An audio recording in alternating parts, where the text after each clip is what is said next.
आसान फार्मूला। जैसे मार्केट में हमें कई प्रकार के सवाल आते हैं और उन सवालों से हम सामने वालों को संतुष्ट नहीं कर पाते हैं। Objection handling. और जब तक आप संतुष्ट नहीं करोगे, कोई व्यक्ति आपके साथ इस बिजनेस में पार्टनर नहीं बनेगा, एसोसिएट नहीं बनेगा। क्लोजिंग का मतलब ही होता है दोस्तों संतुष्ट करना। जब तक उससे आप संतुष्ट नहीं करोगे, जब तक उसको ये ट्रस्ट नहीं होगा कि यस, ये बिजनेस में मैं अपना करियर बना सकता हूँ, इस बिजनेस में मेरा फायदा है, तब तक कोई व्यक्ति आपके साथ इस बिजनेस में बिजनेस एसोसिएट नहीं बनता है। तो उसके हर सवालों का जवाब हमारे पास में होना चाहिए। जवाब देने का भी एक तरीका होता है ना? तो वो तरीका आज आप लोगों को मैं बताने जा रहा हूँ 1 बाय 1 करके। प्रेजेंटेशन से निकलने के बाद गेस्ट का बहुत सारा सवाल होता है। अगर आप अपने गेस्ट के सवालों का जवाब नहीं देंगे तो आपका गेस्ट नेगेटिव हो जाएगा और ज्वाइनिंग नहीं लेगा। आपका सारा मेहनत बेकार हो जाएगा। आज मैं आप सभी को बताऊंगा कि किसी भी सवाल का जवाब कैसे दे, गेस्ट ज्वाइनिंग हो जाए। ठीक है, ध्यान से सुनिएगा। नेटवर्क मार्केटिंग में लोगों के ऑब्जेक्शन दो तरह के होते हैं। एक तो रियल ऑब्जेक्शन होता है, दूसरा फेक ऑब्जेक्शन। ध्यान दीजिएगा मेरे दोस्त, दो तरह के लोग सवाल करते हैं। एक तो रियल में सही सवाल करते हैं और एक तो फालतू का सवाल करते हैं। वो आपको चिढ़ाना चाहते हैं या फिर आपको नेगेटिव करना चाहते हैं। ठीक है, दो तरह के लोग सवाल करते हैं, जिसको हिंदी इंग्लिश में रियल ऑब्जेक्शन और दूसरा फेक ऑब्जेक्शन। अब हम कैसे समझेंगे कि रियल ऑब्जेक्शन है कि फेक ऑब्जेक्शन है, आगे चलते हैं, प्रेजेंटेशन में आप लोग बने रहिएगा। सबसे पहले समझते हैं रियल ऑब्जेक्शन। रियल ऑब्जेक्शन को समझने का तरीका, गेस्ट वाकई में काम तो करना चाहता है, लेकिन उसके मन में कई सवाल या शंका होती है, उसे दूर करना चाहते हैं। उनका सवाल रियल होता है, उसे रियल ऑब्जेक्शन कहते हैं। देखिए, मार्केट में कई प्रकार के लोग आपको मिलते हैं। जैसे 5 उंगलियां 5 बराबर नहीं होती हैं, उसी प्रकार के लोग आपको मिलेंगे, है ना? तो कुछ लोग रियल में काम करना चाहते हैं और वो रियल में सवाल करते हैं, लेकिन हम लोग सवाल का जवाब सही तरीके से नहीं दे पाते हैं या फिर उसे संतुष्ट नहीं कर पाते हैं, जिसकी वजह से वो हमारे साथ बिजनेस ज्वाइन नहीं कर पाता है। जैसे इसमें कुछ इस प्रकार से सवाल लोग करते हैं, मेंबर बनाने वाला काम तो नहीं। ध्यान दीजिए, अक्सर करके मेरे दोस्त, कल परसों की बात है, एक लीडर हमारे पास में 2 लोगों को अचानक लेकर आए। तो मैंने उनको शॉर्ट में प्लान एक्सप्लेन किया, तो वो मेरे सामने में एक लड़का बैठा हुआ था। वो कहता है कि मेरे को पूरा समझ में आ गया। लोगों के मन में सबसे पहले क्लिक होता है, मेंबर बनाने वाला काम तो नहीं है। सबसे पहले क्लिक होता है, सबसे पहले क्लिक होता है मेरे दोस्त, मेंबर बनाने वाला काम तो नहीं है। आप कितना पैसा कमाते हैं? मेरे पास समय नहीं है। ये रियल ऑब्जेक्शन है। जब आप मार्केट में उतरते हैं, जब आप मार्केट में उतरते हैं तो आपको इस प्रकार के सवाल आते हैं या नहीं? एक बार मुझे चैट बॉक्स में यस नो का रिप्लाई करिए फटाफट, तब मैं आगे बढ़ूं। चैट बॉक्स में रिप्लाई करिए, क्या आपको भी ये सवाल आते हैं? Yes sir. क्या आपको भी ये सवाल आते हैं मार्केट में जब आप उतरते हैं या फिर ऑनलाइन फोन के द्वारा जानकारी देते हैं? तो क्या आपको भी ये सवाल आते हैं? प्लीज चैट बॉक्स में आप लोग फटाफट रिप्लाई करिए।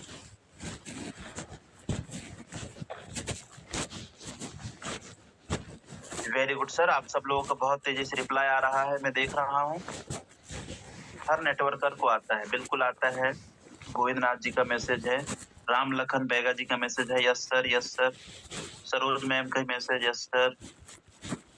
ओके, चलिए बहुत बढ़िया। अब आप लोग चैट बॉक्स बंद कर दीजिए, चैट बॉक्स में ध्यान मत दीजिए, आप इधर आ जाइए। बिल्कुल आता है, हम लोग भी फील्ड में काम करते हैं। ऐसा तो नहीं कि हम लोग सीधा प्लेटिनम या सीधा डायमंड रैंक पर आ गए होंगे, है ना? बिल्कुल आता है। अब ध्यान दीजिए मेरे दोस्त, देखिए, ऑब्जेक्शन हैंडलिंग और क्लोजिंग। क्लोजिंग का मतलब ही होता है संतुष्ट करना। है ना, संतुष्ट करना जब तक वो संतुष्ट ना हो जाए। जैसे मान लीजिए आप किसी दुकान में कपड़ा खरीदने के लिए गए, किसको ले लूं मैं? कोई भी पार्टनर? यस सर मैं जी, जैसे मान लीजिए हमारे बीच में सम्मानीय आसाराम सर जी हैं। आसाराम सर जी, आप कोई भी दुकान में, क्लॉथ सेंटर में कपड़ा खरीदने गए, क्या आप दुकान में जाते ही सबसे पहले आपको दुकानदार कपड़ा दिखाता है? क्या कपड़ा दिखाते ही या कपड़ा देखते ही, क्या फर्स्ट बार में ही आप सामने वाले को पैसा दे देते हैं, आप दुकानदार को पैसा दे देते हैं? Yes no? नो सर, एक बार में नहीं देते सर, कई बार देखते हैं, जब पसंद आता है तब देते हैं। बिल्कुल। दोस्तों समझने की बात है यहाँ पे, है ना? हमें क्या लगता है कि जिसको हम प्लान दिखाए वो आदमी हमारे साथ बिजनेस ज्वाइन कर लेगा। गलत, ये गलत थिंकिंग है। जरूरी नहीं है कि जिसको आप प्लान दिखाए वो बिजनेस ज्वाइन करेगा, जिसकी आईडी बनी वो बिजनेस ज्वाइन करेगा, जिसका आईडी बन गया या आईडी गिन करेगा, जरूरी नहीं है। आईडी गिन करने के बाद काम करेगा, जरूरी नहीं है। आपको यहाँ पे ध्यान देने की जरूरत है। जब हम कोई भी दुकान में, जैसे सम्मानीय आसाराम सर जी क्या बोले कि मैं सबसे पहले कपड़ा देखता हूँ, कपड़ा पसंद करता हूँ। सबके साथ यही होता है। सीधा हम जाकर के सामने वाले को पैसा नहीं देते हैं मेरे दोस्त। पहले दुकान में जाते हैं, कपड़ा देखते हैं, फिटिंग देखते हैं, कलर देखते हैं। एक जोड़ी नहीं, 10 जोड़ी कपड़ा मंगाते हैं। पसंद आया तब जाकर हम खरीदते हैं। फिटिंग देखते हैं, जेब को देखते हैं कहीं फटा तो नहीं है, चैन लग रहा है कि नहीं लग रहा है, पूरा टटोलते हैं दोस्तों, तब जाकर के सामने वाले को पैसा देते हैं। यानी मैं आपको ये समझाना चाहता हूँ, जब तक आपके अंदर से आवाज नहीं निकलता ना कि मुझे पैसा देना चाहिए कि नहीं देना चाहिए, यानी जब तक आपको संतुष्टि प्रदान ना हो जाए, तब तक आप सामने वाले को पैसा नहीं देते हैं। सेम दैट हमारे साथ इस बिजनेस में होता है। हमें क्या लगता है, जिसको प्लान दिए वो आदमी तुरंत ज्वाइन कर लेगा ना। जब तक वो संतुष्ट ना हो जाए, उसके मन में जो डाउट चल रहे हैं वो डाउट जब तक क्लियर ना हो जाता है, तब तक दोस्तों वो आपके साथ बिजनेस ज्वाइन नहीं करता है। और हम लोग यहाँ पे सबसे बड़ी गलती कर बैठते हैं कि हम उल्टा सीधा प्लान देते हैं। तो प्लान देना सबसे पहले आप सीखिए, प्रैक्टिकल अप्रोचिंग आप सीखिए, क्योंकि first impression is the last impression. पहला कदम सही तो अंत का कदम भी सही होगा। सारा खेल हमारे प्लान देने के ऊपर में रहता है। हम प्लान गलत तरीके से देते हैं, जिसकी वजह से क्लोजिंग में नहीं होता है ना। तो पहले आप प्लान देना सीख, यदि आपको प्लान देते नहीं आता है तो, ठीक है। और पूरी बातों को ध्यान से सुने आप लोग, आने जाने का काम मत करिए। सिर्फ 10, 15, 20 मिनट आप लोग मेरे साथ बने रहिए, पेन डायरी के साथ में बने रहिए। और यदि आपका कोई दोस्त नहीं आया है तो आप उनको भी लेकर आ जाइए। मीटिंग का स्क्रीनशॉट आप अपने ब्रॉडकास्ट में दोबारा डालिए। चलिए आगे चलते हैं। जैसे ज्यादातर सवाल क्या करते हैं लोग, मेंबर बनाने वाला काम तो नहीं है, आप कितना पैसा कमाते हैं, मेरे पास पैसा नहीं है। ये आपको भी ये सवाल आता होगा। अब इनका जवाब आपको, अब दूसरा होता है दोस्तों फेक ऑब्जेक्शन। फेक ऑब्जेक्शन कैसे होता है, कैसे समझना है? जो गेस्ट आपको साफ साफ मना नहीं करते हैं, वह आपसे ऐसे सवाल पूछते हैं जिसका मतलब ज्यादातर नकारात्मक ही होता है, और फिर वह आपसे कहते हैं मैं कहा था यह बिजनेस ठीक नहीं है। कुछ ऐसे सवाल हैं फेक ऑब्जेक्शन का, ऐसे कंपनी टिकती नहीं है। बहुत सी ऐसी कंपनी आई और बहुत गई, ये पक्का आता है मेरे दोस्त, ठीक है। ये आता है, 100% आता है। और ये फेक ऑब्जेक्शन है। क्या मेरी टीम काम नहीं करेगी तब भी पैसा आएगा? मेरी टीम टूट जाएगी तो क्या मुझे रॉयल्टी आएगी? इस तरह के ऑब्जेक्शन को फेक ऑब्जेक्शन कहा जाता है, ठीक है। आगे चलिए। ह्यूमन साइकोलॉजी के अनुसार लोग डायरेक्टली मना नहीं कर सकते, इसलिए वह ऐसे सवाल के जरिए इनडायरेक्टली मना करते हैं। ध्यान दीजिएगा, कुछ लोगों के सामने में आपका इमेज इतना अच्छा होता है। मान लीजिए कि सम्मानीय आसाराम सर मेरे टीचर हैं, क्या है, मेरे गुरु हैं, और इन्होंने यूटेक बिजनेस का प्लान लेकर मेरे सामने में आए। तो मैंने सर का इमेज या सर का वैल्यू इतना बड़ा है कि मैं इनको डायरेक्टली मना नहीं कर सकता, करेक्ट। तो मैं क्या करूंगा, इसी प्रकार के फेक सवाल करूंगा। क्या ऐसी कंपनी टिकती नहीं है सर, बहुत सी ऐसी कंपनी आई और चली गई। यस और नो? ध्यान दीजिएगा, ह्यूमन यहाँ पे लिखा हुआ है, ह्यूमन साइकोलॉजी के अनुसार लोग डायरेक्टली मना नहीं कर सकते हैं, इसलिए वह ऐसा सवाल के जरिए इनडायरेक्टली मना करते हैं। मना करने का तरीका या फिर नहीं करने का तरीका आप समझ लीजिए मेरे दोस्त। जैसे कि सोच कर बताऊंगा, मेरा डिसीजन मेरे पापा लेते हैं, मैं अभी शुरू नहीं कर सकता। देखिए, ज्यादातर लोग डायरेक्टली मना नहीं कर सकते हैं। अब मैं भी सर को डायरेक्टली मना नहीं कर पाऊंगा मैं, क्योंकि सर मुझे पढ़ाए हैं, मेरे गुरु रह चुके हैं। तो मैं उनको डायरेक्टली तो मना करूंगा नहीं, क्योंकि मैं उनके सामने मेरे सामने में उनकी बहुत बड़ी इज्जत है, उनका वैल्यू है। तो मैं कैसे मना कर दूं, आप खुद बताइए। यदि मैं डायरेक्टली मना कर दूंगा तो सामान्य आसाराम सर को बुरा नहीं लगेगा, उनको ये नहीं लगेगा कि यार मेरा पढ़ाया हुआ बंदा मुझे मना कर दिया, है कि नहीं है? इज्जत इतना बड़ा है कि मैं उनको डायरेक्टली मना नहीं कर सकता। तो आपको लोग कहना डायरेक्टली मना नहीं कर सकते हैं वो। तो किस प्रकार से मना करते हैं, ध्यान दीजिए, जैसे कि सोच कर बताऊंगा। ये जो बोल रहे हैं ना, ये इनडायरेक्टली मना कर रहे हैं, डायरेक्टली मना नहीं कर रहे हैं आपको, ध्यान दीजिए। मेरा डिसीजन मेरे पापा लेते हैं। वाह वाह वाह वाह वाह वाह वाह। सिगरेट पीते समय तो आपने पूछे नहीं कि पापा मैं आज सिगरेट पी रहा हूं, लेकिन सोचिए आपको मना कैसे कर रहा है सामने वाला, कि मेरा डिसीजन मेरे पापा लेते हैं। सोचो, मैं अभी शुरू नहीं कर सकता। अरे रे रे रे रे रे। ऐसा होता है? यस नो में रिप्लाई करिए। यस सर, होता है सर, बिल्कुल होता है सर। दोस्तों, अब ध्यान दीजिए, और बहुत से लोग यह गलती करते हैं, जिससे कि गेस्ट ज्वाइनिंग नहीं लेता है, वह सवालों के जवाब देने लगते हैं। कभी भी सवाल का जवाब नहीं देना है, ध्यान दीजिए मेरे दोस्त। दूसरी गलती, वह गेस्ट से बहस करने लगते हैं, खुद को सही साबित करने के लिए और गेस्ट को गलत साबित करने के लिए वह बहस करने लगते हैं। इससे गेस्ट को ठेस पहुंचता है, यानी कि दुख होता है। कभी भी दोस्तों, बहस करके आप शब्दों से तो जीत सकते हो, लेकिन उसका दिल नहीं जीत सकते। इसलिए कभी भी आपको गेस्ट के सामने बहस नहीं करनी है। इस बात को हमेशा आप माइंड में नोट करके रखिए। बिजनेसमैन के अंदर में 4 चीज होता है। पहला, सिर में बर्फ, मुंह में शक्कर, पैर में चक्कर, सीने में बनने की आग। सिर में बर्फ का मतलब हमेशा आपको कूल रहना है। ऐसा नहीं कि योगी सर तो सिर में बर्फ रखने के लिए बोले, तो ये नहीं कि मार्केट में निकल गए, है ना, और बर्फ रख लिए सिर में। भाई ये गलती मत करना आप, ठीक है ना। सिर में बर्फ, मुंह में शक्कर यानी हमेशा मीठे शब्दों का प्रयोग करिए, ठीक है। चलिए आगे चलते हैं। जैसे कि गेस्ट सवाल पूछता है, यह तो जोड़ने वाला काम है। अरे रे रे रे रे। और आप बोलते हैं यह जोड़ने वाला काम नहीं है। फिर गेस्ट दोबारा कहता है यह जोड़ने वाला काम है। तो फिर आप उस गेस्ट को जवाब देने लगते हैं कि दुनिया में कौन किससे नहीं जुड़ा है। पत्ता पेड़ से जुड़ा है, बटन कुर्ता से जुड़ा है। इस तरह के अलग अलग जवाब देकर आप उसे समझाने लगते हैं, इससे बहस हो जाता है क्या नहीं? इस तरीके के हम, ये बात सही भी है, और हम लोग इस तरीके से, हमें लगता है कि इस तरीके से जवाब देंगे तो सामने वाला एकदम क्लोजिंग हो जाएगा। कुछ लोगों के साथ करना पड़ता है, लेकिन हर लोग ऐसे नहीं होते हैं। यहाँ पे ध्यान दीजिए। पर यहाँ पर आपको एक बात को ध्यान में रखना है कि आप बहस जीत कर भी लोगों का दिल नहीं जीत सकते। डायरेक्ट सेलिंग में लोग दिल से जुड़ते हैं, बातों से नहीं। इसलिए बहस से बचिए, ठीक है जी। बहस से आपको बचना है मेरे दोस्त, बहस नहीं करना है। किसी को गुस्से में आकर, क्रोध में आकर कमिटमेंट भी नहीं करना है, ध्यान दीजिएगा, ठीक है ना। बात पकड़ में आई तो बोलो हाँ। बिल्कुल सर जी।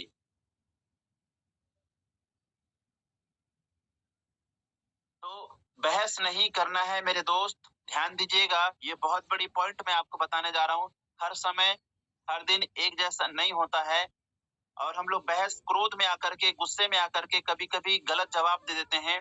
इसका दुष्परिणाम हमको मिलता है। इसलिए कभी भी आपको गलत कमिटमेंट या गलत जवाब नहीं देना है। मैंने क्या बोला, सिर में बर्फ, हमेशा आपको कूल रहना है। मुंह में शक्कर, मीठे शब्दों का ही प्रयोग करें आप, गुस्से में बात नहीं करना है, ठीक है। हम लोग बिजनेस करते हैं, रिलेशन खराब नहीं करना है, क्योंकि हम लोगों को उसी समाज में आना और जाना है, ठीक है। पावरफुल स्टेटमेंट, लोग गलत नहीं होते हैं, उनके पास इंफॉर्मेशन गलत होती है, तो आपको लोगों को ठीक नहीं करना है, उनके इंफॉर्मेशन को ठीक करना है, ठीक है जी। क्या होता है दोस्तों, परसों है, कौन से दिन मेरे ऑफिस में एक लड़का आया, तो हाँ कल की बात है। तो उन्होंने कहा कि मैं तो सुना हूँ ये सब फालतू होते हैं, ऐसा होते हैं, वैसा होते हैं। तो हाँ, परसों की बात है, एक नेम सिंह मरकाम जी है जो हमारे टीम से हैं, तो वो एक कॉलेज के लड़के को लेकर आए थे। तो वो बोले सर ऐसा-ऐसा सुना हूँ मैं। तो देखिए, गलती उनकी नहीं है, क्योंकि गाँव देहात में देखो आपको पता है, अच्छा होता है तो भी खबर मिलता है, बुरा होता है तो भी खबर मिलता है। और नकारात्मक चीजें जल्दी सब जगह, चाहे वो गाँव में हो या सिटी में, सब जगह फैलती हैं। कई लोग, जैसे कि मार्केट में कई प्रकार की कंपनियां हैं, जो कंपनियां लोगों के साथ में ठगी कर देती है। तो लोग इधर-उधर बताते बैठते हैं, तो बताते हैं कि भाई मेरे साथ में ये हो गया, मैं उस कंपनी में जुड़ा था। तो ऐसे सुना-सुनाया लोग नेगेटिव रहते हैं, उनको गलत जानकारी मिलती है, ठीक है? तो हमें क्या है ना, इन्फॉर्मेशन को ठीक करना है, उनके सवालों का जवाब ना दें और ना उनसे बहस करें। जब आपका गेस्ट आपसे सवाल पूछे, तो आपको कुछ इस तरह से जवाब देना है। गेस्ट के सवाल का जवाब ना दें, उनके सवाल के बदले उनसे सवाल पूछें। हेलो, क्या पूछना है? सवाल पूछना है। अगर वह कुछ बोले तो उनके बातों को काटे नहीं, उनकी बातों से एग्री हो जाए कि आप बिल्कुल ठीक कह रहे हैं। यहाँ पे ध्यान देने की जरूरत है दोस्तों। हम लोग क्या है ना, बातों को काटने लगते हैं। काटना नहीं है, एग्री होना है। क्या होना है? एग्री होना है। यस, आप बिल्कुल सही कह रहे हैं। इससे यह यहाँ होता है पर कि बाजीगर बनना है।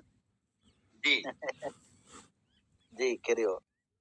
इससे यह होता है कि आपका गेस्ट यह समझता है कि आप उसको समझ रहे हैं।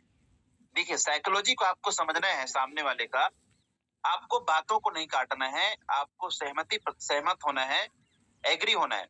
आपको पता है कि गेस्ट गलत बोल रहा है, फिर भी आप उसके बातों से एग्री हो जाए। ओके, आगे बढ़ते हैं।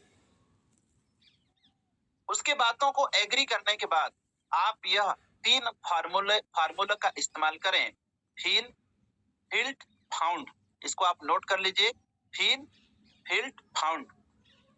अब ये होता क्या है, इसका इस्तेमाल कैसे करना है, उदाहरण के माध्यम से समझ लेते हैं।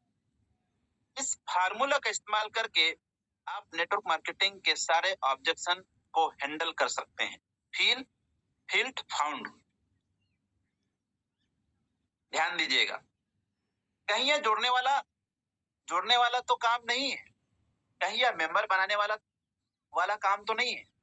अब इसका जवाब देना नहीं है, क्या करना है? इसका जवाब आप आसानी से दे सकते हैं। आप मुस्कुरा कर बोलें। सबसे पहले तो आपको मुस्कुराना है। 1 सेकंड, क्या करना है? मुस्कुराना है। हेलो, मुस्कुराना है, ध्यान दीजिए, मुस्कुराना है पहले। आप बिल्कुल सही कह रहे हैं, मुस्कुरा के जवाब देना है। आप बिल्कुल सही कह रहे हैं। जब मैंने भी पहली बार सेमिनार देखा था या यूटेक बिजनेस का प्लान देखा था, तो मुझे भी ऐसा ही लगा था, यह तो जोड़ने वाला काम है। पहले आपको मुस्कुराना है, उसके बाद आपको एग्री होना है। आप बिल्कुल सही कह रहे हैं कि जब मैंने भी पहली बार यूटेक बिजनेस का सेमिनार देखा था, तो मुझे भी ऐसा ही लग रहा था कि यह तो जोड़ने वाला काम है। लेकिन जब मैं अच्छे से ट्रेनिंग लिया और इसके बारे में डिटेल्स में जाना, तब पता चला कि यह जोड़ने वाला काम नहीं है, बल्कि लोगों को एक एजुकेट करने वाला काम है, लोगों की जिंदगी बदलने वाला काम है, लोगों को मदद करने वाला काम है। वाह, कितना शानदार जवाब है यार। इस तरीके से आप बात रखोगे तो क्या लगता है, सामने वाला आदमी कभी नेगेटिव होगा? यह जवाब देने के बाद अगर आपका गेस्ट यह दोबारा सवाल पूछता है कि यह जोड़ने वाला काम है, तो आप उससे एक सवाल पूछिए। यदि वो दोबारा आपसे सवाल करे, है ना, ये जवाब देने के बाद यदि आपका गेस्ट आपसे दोबारा सवाल कर रहा है, फिर से सवाल वही वाला सवाल पूछ रहा है, तो फिर आपको जवाब नहीं देना है, आपको सवाल पूछना है। आपने किसी दुकान से कोई सामान खरीदा और वह सामान आपको अच्छा लगा, तो आप क्या करते हैं? अपने दोस्तों को बताते हैं। हेलो, मैं इसी तरीके से क्लोजिंग करता हूं दोस्तों। जब मैं बिजनेस प्लान देता हूं ना, बिजनेस प्लान भी देता हूं, तो मैं यही कहता हूं, भाई साहब, जैसे ज्यादातर मेरे यहाँ डिंडोरी से लोग आते हैं, तो डिंडोरी में कोई भी दुकान में आप कपड़ा खरीदने के लिए गए और कपड़ा आपको अच्छा लगा और आपको अच्छे कीमत में मिल गया, तो आप 10 आदमी को जाके बताते हो नहीं बताते हो? तो बोलते हैं हाँ सर बताते हैं। जब आप बताए तो आपको कोई प्रॉफिट मिला? बोले नहीं सर, किसको प्रॉफिट हुआ? दुकानदार को प्रॉफिट हुआ। देखिए, इसी तरीके से आपको समझाना है। तो आपका गेस्ट कहेगा कि हाँ बताते हैं, तो फिर आपको वहां कितना पैसा मिलता है बताने के लिए? वह बोलेगा एक भी पैसा नहीं मिलता है। फिर आप बोलिए लेकिन इसी काम के लिए आपको इस बिजनेस में क्या क्या मिलता है? आपको travel fund, car fund, royalty income, है ना, नॉमिनी फैसिलिटीज, फैमिली सिक्योरिटी और आपकी कंपनी में जो बोनस मिलते हैं उसके बारे में भी बता सकते हैं। सोचो मेरे दोस्त, सोचिए। इस तरीके से यदि आप डिफाइंड करते हैं, यदि आप यही काम को आप अगले को शेयर करते हैं, तो बाहर में हम लोग किसी भी बिजनेस को या किसी भी सामान मार्केट में जो कोई भी सामान हमको मिलता है उसका प्रचार यदि हम अपने से करते हैं तो हमें कोई प्रॉफिट नहीं मिलता है क्या? नहीं, कुछ मिलता है क्या? कुछ नहीं मिलता, उल्टा दुकानदार का फायदा होता है। लेकिन यही चीज यदि हम यहाँ पे करते हैं तो हमें क्या क्या मिलता है? Travel fund, car fund, royalty income, nominee facilities, family security और कंपनी में जो बोनस मिलते हैं उसके बारे में भी आप बता सकते हैं। सोचो, यदि आप अच्छा तरीके से डिफाइन करोगे तो 100% वो क्लोज होगा। दूसरा सवाल क्या आता है? मेरे पास समय नहीं है। अरे रे रे, ये बहुत ज्यादा सवाल आता है। बहुत बड़ा सवाल है सर ये। बहुत बड़ा सवाल, जब मेरे पास समय नहीं। अब हम इसका क्या करें? इस सवाल के बदले आप उनसे एक सवाल पूछें। देखिए, यहाँ पे जवाब नहीं देना है, आप सवाल पूछें कि आप अपना ज्यादातर समय कहाँ पर इन्वेस्ट करते हैं। हेलो, इसको लिख लीजिए। आप पूछिए कि आप अपना ज्यादातर समय कहाँ पर इन्वेस्ट करते हैं। ये पूछो तो सही आप, हम लोग पूछते ही नहीं है हम। तो वह बोलेंगे जॉब में। तो फिर से आपको बोलना है, तो फिर आप बोलिए कैसा रहेगा अगर आपको पूरी लाइफ में यह शब्द दोबारा बोलने का मौका ही ना मिले कि मेरे पास समय नहीं है। आप सवाल तो करें, आप कैसा रहेगा अगर आपको पूरी लाइफ में यह शब्द दोबारा बोलने का मौका ही ना मिले कि मेरे पास समय नहीं है। दोस्तों, अब आगे सुनिए, बल्कि आपके पास समय ही समय होगा तो फिर वह बोलेंगे अच्छा रहेगा। यदि आपने ये बोल दिए कि बल्कि आपके पास समय ही समय होगा तो फिर वह बोलेंगे अच्छा रहेगा, तब आप बोलिए तो आप काम स्टार्ट कीजिए और अच्छे से ट्रेनिंग लीजिए, आपको समझ में आ जाएगा। आप यहाँ से एक बार कामयाब हो गए तो आपके पास समय ही समय होगा। या फिर इस सवाल का जवाब देने के लिए फील्ड फाउंड का भी इस्तेमाल कर सकते हैं। कैसे? जैसे कि आपके गेस्ट आपसे जब यह बोले कि मेरे पास समय नहीं है, तो आप बोलिए आप बिल्कुल ठीक कह रहे हैं। जब मैं जॉब में था तब मेरे पास भी समय नहीं बचता था, लेकिन मैंने पार्ट टाइम में इस बिजनेस को स्टार्ट किया और ट्रेनिंग लेना शुरू किया, तब जाकर यह पता चला कि अगर मैं यहाँ पर एक बार कामयाब हो गया तो मेरे पास जिंदगी में हमेशा समय ही समय होगा। देखिए, यहाँ पे किसका प्रयोग किया हमने? फील्ड फाउंड का। पहले आपको एग्री होना है, उसके बाद में मुस्कुराना है, उसके बाद आपको फिर ये जवाब देना है। मैं अपनी फैमिली को और अपने दोस्तों को ज्यादा समय दे सकता हूँ और मैं खुद को भी ज्यादा समय दे सकता हूँ। या इसके अलावा आप जिस भी रीजन से काम को स्टार्ट किया उस रीजन को बता सकते हैं। यानी कि जिस भी रीजन से आपने इस बिजनेस को शुरुआत किया है, आप वो रीजन भी सामने वाले के सामने रख सकते हैं। ठीक है, आगे चलिए। अब देखिए एक और बड़ा सवाल, मेरे पास पैसा नहीं है। हेलो, मेरे पास पैसा नहीं है। एक हमारे चैन सिंह आयाम सर हैं, ब्रांड डायरेक्टर, वो हमेशा कहते हैं सर मेरे गेस्ट ना एक ही बात बोलते हैं, सर मेरे पास पैसा नहीं है, मेरे पास पैसा नहीं। चलिए अब इसका हम क्या करें, आगे चलते हैं। तो आप बोलिए आप सही कह रहे हैं। देखिए यहाँ पर भी आप इस तरीके से आपको बात करना है, बात रखना है। तो आप बोलिए आप सही कह रहे हैं, मेरे साथ भी ऐसे ही हुआ था। जब मैं इस बिजनेस में आया था तब उस टाइम मेरे पास भी पैसे नहीं थे। फिर मैं यहाँ सोचा कि यह अपॉर्चुनिटी अगर मिस हो गई तो जिंदगी भर मेरे पास पैसे नहीं होगा। सोचो मेरे दोस्त, शब्दों को रखने का तरीका देखिए कितना बढ़िया तरीके से यहाँ पे लिखा हुआ है। यदि स्क्रीनशॉट ले रहे हैं तो आप स्क्रीनशॉट भी ले लीजिए। इसलिए मैं एक बार लोगों से कर्जा लेकर इस काम को स्टार्ट किया और आज मैं अच्छा पैसा कमाता हूँ। अगर आपके पास पैसे की कमी नहीं थी, है ना, पैसे की कमी नहीं थी, तो आप फील्ड फाउंड फार्मूला का इस्तेमाल करके आप दूसरे व्यक्ति के बारे में भी बता सकते हैं। एग्जाम्पल, जैसे कि आप अपने सीनियर का नाम लेकर बताइए, है ना, आपके ऊपर में कोई ना कोई अपलाइन तो है। आप डायमंड सर का एग्जाम्पल दीजिए, आपके प्लेटिनम सर का एग्जाम्पल दीजिए। कैसे देना है? उस सर के पास भी नाम लेकर बताइए। जैसे आसाराम सर जी का नाम ले लो कि आसाराम सर जी के पास आपके अपलाइन, कोई भी आपकी प्लेटिनम अपलाइन है, उस सर के पास भी पैसे की प्रॉब्लम थी। हमेशा पैसों को लेकर वह परेशान रहते थे। उन्होंने सोचा कि कब तक यह सब चलेगा। यही सोचकर उन्होंने लोगों से पैसा लेकर इस बिजनेस को स्टार्ट किया और आज वह मजे में है, अच्छा पैसा कमा रहे हैं। तो यहाँ पे आप अपने सीनियर का भी एग्जाम्पल दे सकते हैं, जो भी आपके एरिया में इस बिजनेस में कामयाब लीडर हैं, चाहे वो डायमंड रैंक पर हैं या प्लेटिनम रैंक पर हैं या गोल्ड रैंक पर हैं। आप उनका एग्जाम्पल दे करके भी आप उनको संतुष्ट कर सकते हैं। मेरे दोस्त, एग्जाम्पल दे करके भी आप संतुष्ट कर सकते हैं। बहुत बड़ी बात बता रहा हूँ आप सभी लोगों को। मैं जब शुरुआत में था तो मैं ऐसे ही करता था। मैं हमेशा अपने अपलाइन की एग्जाम्पल देता था कभी कभी कि भाई मेरे अपलाइन सर की स्थिति भी ये थी, उन्होंने काम की शुरुआत किया इधर उधर से पैसा लेकर और आज वो अच्छा पैसा कमा रहे हैं। देखिए उनका एग्जाम्पल, उनका प्रूफ में भेजता था मैं जब मेरे पास रिजल्ट नहीं था तो। ठीक है। हाँ, चौथा सवाल आता है दोस्तों, आप कितना पैसा कमाते हैं? यहाँ पे ध्यान दीजिए, यहाँ पे हमसे बहुत बड़ी चूक हो जाती है कि नहीं है? क्योंकि यहाँ पर आके फंस जाते हैं हम लोग। शुरुआत में इतना बड़ा बड़ा चेक हमारा नहीं बनता है। इस तरह के सवाल पर बहुत से ऐसे लोग हैं जो चुप हो जाते हैं, क्योंकि उनको जुड़े हुए 3-4 महीने ही हुए होते हैं और नेटवर्क मार्केटिंग में शुरुआती चेक छोटा होता है। इसलिए आपको सवाल के बदले सवाल ही पूछना है, जवाब नहीं देना है। सवाल क्या पूछना है? जैसे कि आप उनसे यह सवाल कर सकते हैं, आपके हिसाब से एक व्यक्ति को कितना पैसा कमाना चाहिए इस बिजनेस में? उन्हीं से सवाल करिए, आप उन्हीं से सवाल करिए।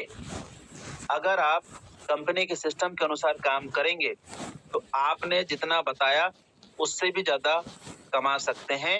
अगर गेस्ट आपसे दोबारा यह सवाल पूछता है कि आप कितना पैसा कमाते हैं, तो आप 25,000 या 30,000, आपको जितना भी बताना होगा उतना आप बता दीजिए। इस महीना मेरा चेक 30,000 का आने वाला है। आपको यह नहीं बताना है कि आया है। ठीक है? क्या बात है सर, बहुत बढ़िया सर। थैंक यू सर जी। बताना नहीं है कि आया है, आने वाला है। आपको यह नहीं बताना है कि आया है, आपको यह बताना है कि चेक आने वाला है, क्योंकि झूठ नहीं बोलना है मेरे दोस्त। ठीक है जी? इस प्रकार से आपको सवालों का जवाब देना है। आगे चलते हैं। अब ये देखिए 5वां सवाल क्या आता है? पापा से पूछकर बताऊंगा। पापा से पूछकर बताऊंगा, ये सवाल भी आपके पास आता होगा, है कि नहीं है? देखिए मेरे दोस्त, बहुत सारे लोग होते हैं जो पापा से पूछकर बताऊंगा, मम्मी से पूछकर बताऊंगा, पापा से पूछकर बताऊंगी, मम्मी से पूछकर बताऊंगी, है ना, ये सब बोलते हैं। चलिए आगे चलते हैं। तो आप यहाँ पर भी फील्ड फाउंड फार्मूला का इस्तेमाल कर सकते हैं। ध्यान दीजिए पार्टनर लोग, आपका ध्यान कहीं और तो नहीं है। मेरी बातों को ध्यान से सुन रहे हैं आप लोग? कितने लोग ध्यान से सुनते हैं? सुन रहे हैं सर। सर यस सर, हम तो सुन रहे हैं, दुनिया का पता नहीं। Thank you. यहाँ पे ध्यान दीजिए दोस्तों, आप यहाँ पर बोल सकते हैं, आप बिल्कुल ठीक कह रहे हैं। कल की बात बता रहा हूँ मैं, आपको यकीन नहीं होगा।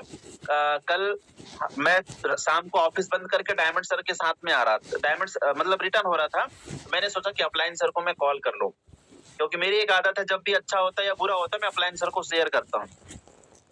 तो सर का नंबर बिजी आया, तो मैं फिर अपने बिजनेस पार्टनर प्रमोद ध्रुव जी के पास में कॉल किया। तो वो बात कर रहे थे, तो मेरा कॉल उठाया और उन्होंने कहा कि सर एक गर्ल्स है जिनको मैं प्लान देकर आया हूँ और उनका मैं क्लोजिंग कर रहा हूँ, तो वो बोल रही हैं कि पापा से पूछकर मैं बताऊंगी, है ना।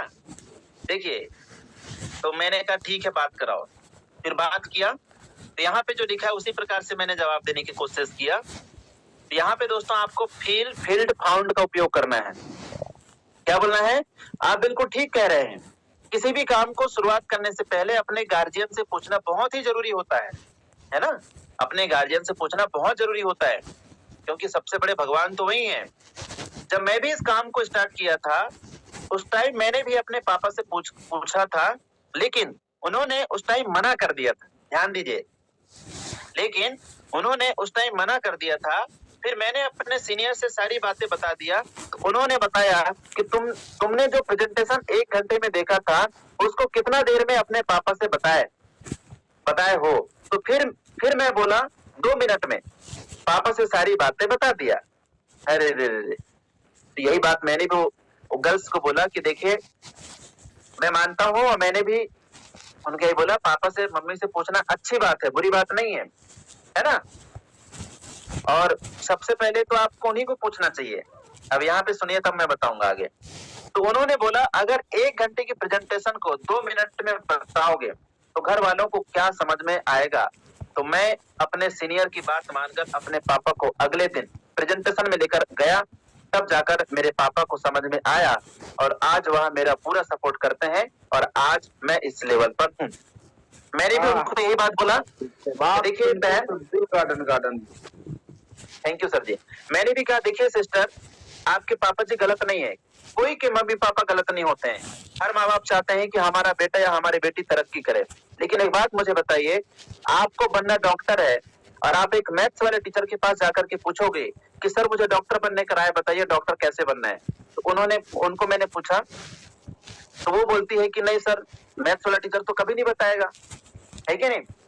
तो डॉक्टर बनने के लिए आपको किसके पास जाना पड़ेगा? तो उन्होंने कहा डॉक्टर के पास जाना पड़ेगा। तो मैं कहा कि आपके पापा गलत नहीं है, लेकिन आप मुझे बताइए, जो जानकारी प्रमोद सर आपको दिए हैं, क्या वो जानकारी आप अपने मम्मी पापा को बढ़िया तरीके से एक्सप्लेन कर पाओगे? क्या वो जानकारी आपके पापा के पास में है? क्या वो जानकारी आपके पड़ोसी वालों के पास में है? तो वो बोली कि नहीं।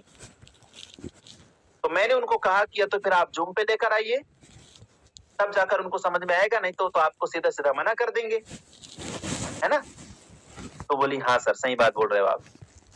दोस्तों, अगर आप भी मेरे ही तरह इस बिजनेस में कामयाब होना चाहते हैं, तो कल अपने पापा को लेकर इस प्रेजेंटेशन में आइए। इससे आपके पापा भी समझ जाएंगे और आप भी समझ जाएंगे। तब आपके पापा भी आपको सपोर्ट करेंगे, तब आप बहुत ही जल्दी कामयाब हो जाएंगे। ठीक है, समझ में आया मेरे दोस्त? इस तरीके से आपको काम करना है। आगे चलिए, 6वां सवाल आता है। इसमें टॉप के लीडर ही पैसा कमाते हैं, नए लोग पैसा नहीं कमा पाते हैं। यहाँ पे ध्यान दीजिए। अब जो बड़े बड़े लीडर हैं, है ना, जैसे जो मार्केट में धक्का खाए हुए, धोखा खाए हुए कुछ लीडर होते हैं, वो लोग अक्सर करके ये सवाल करते हैं। तो आप बोलिए कि आप बिल्कुल सही कह रहे हैं। जब मैं भी शुरुआत में आया था, तब मैं भी यही सोच रहा था, पर जब मैं अच्छे से ट्रेनिंग लिया और इसे गहराई से जाना, तो मुझे पता चला कि यह सबके लिए बराबर का ही मौका होता है ना? ये बात तो आपको अच्छे से पता है दोस्तों। यूटेक में ऐसा नहीं है कि आप पहले आए तो ज्यादा पैसा कमाए, बाद में आए तो ज्यादा पैसा कमाए।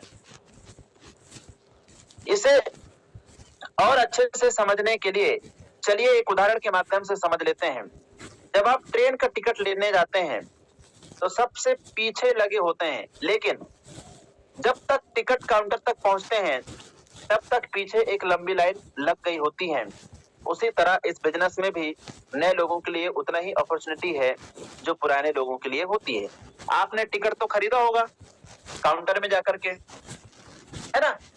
और जब टिकट के लिए आप लाइन में खड़े होते हैं, तो सबसे पीछे में खड़े होते हो आप, और काउंटर तक पहुंचते पहुंचते आपके पीछे में उतना ही लंबा लाइन लग जाता है। यस और नो? कहने का मतलब है दोस्तों, यहाँ पे सबको सेम अवसर मिलता है, किसी को आगे पीछे नहीं मिलता है। ठीक है ना? 7वां है, इसमें हर कोई सफल नहीं होता। बिल्कुल, इसमें हर कोई सफल नहीं होता। तो यहाँ पे आपको क्या बोलना है? यहाँ पर भी आप सही यही बोल सकते हैं कि आप बिल्कुल ठीक कह रहे हैं। मुझे भी यही लगता था कि इस बिजनेस में हर कोई सफल नहीं होता है, लेकिन जब मैंने इस बिजनेस के बारे में अच्छे से ट्रेनिंग लिया, तब जाकर यह समझ में आया कि जो व्यक्ति इस बिजनेस में मेहनत करता है वह सफल जरूर होता है, जो मेहनत नहीं करेगा वह कैसे सफल होगा, आप ही बताइए।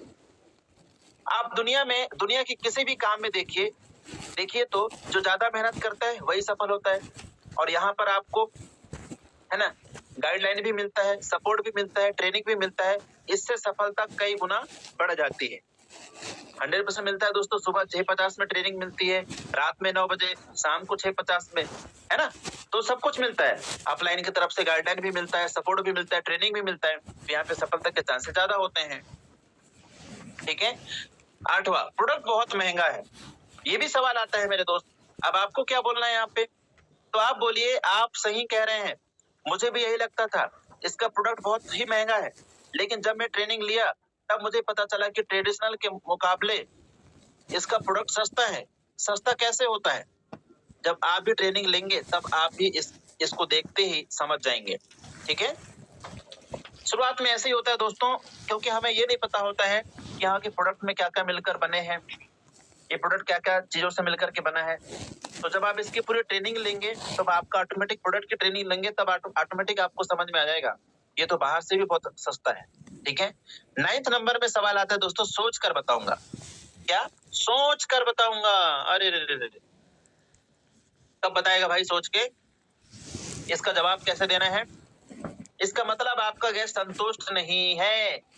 साइकोलॉजी पढ़िए आप।